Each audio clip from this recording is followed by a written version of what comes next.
Hey, what's up, guys? I just wanted to get on here and talk a little bit about flow and how it kind of intertwines with your life. So, flow, if we put it into like a universal law, I think of the universal law of rhythm, which basically states that everything has a rhythm. So, when we think about the ocean and waves, the tide comes in, the tide comes out. With gravity, you throw something up and it comes down. So everything has to be in some type of rhythm, and we call that flow. So we'll go through it. When it starts out, it starts as a non form. So we can think of those as thoughts, things in the universe, I guess. And then it goes into a form. So it's in the physical, tangible thing that happens in our life. And then it goes and it serves its purpose or the lesson that is needed to be learned, and then goes back into non form. So, some examples of that, kind of like in our relationships, we have, think about, who we want to be with, what kind of partner we want, and then it shows up. Now, that person can be a lesson. Not all relationships are meant to be forever, and once it serves its purpose, it goes back into, okay, now I know what I want, now I know who I want to be with. So it goes back into the non-form. But we can take a look at, in the relationship, it kind of gives us lessons to learn in that relationship to make that relationship stronger. So then you can now think about what your future looks like together. So we can keep going through that in the relationship. It doesn't necessarily mean that you're just cycling through people. Money is a big one. It starts off as a non-form because when we think about money, it's just really energy, and it's energy that we put towards our job, energy that we put towards our business, and it starts off as a non-form and then comes into our life, and then we have it, right? But we don't keep that forever. We use it to buy things, so it serves a purpose for us.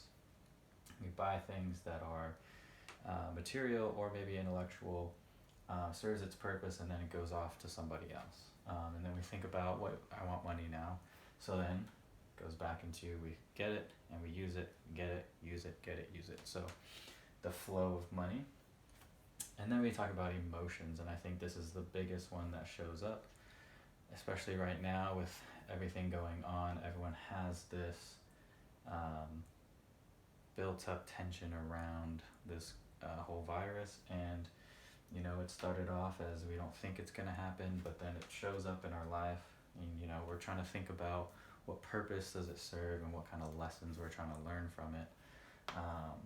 But when we really look at our emotions, a lot of times we think about these emotions and they show up in our life, and we hold on to it, we keep it in our bodies. A lot of people don't know we store emotions in our bodies, but we need to be able to let it go.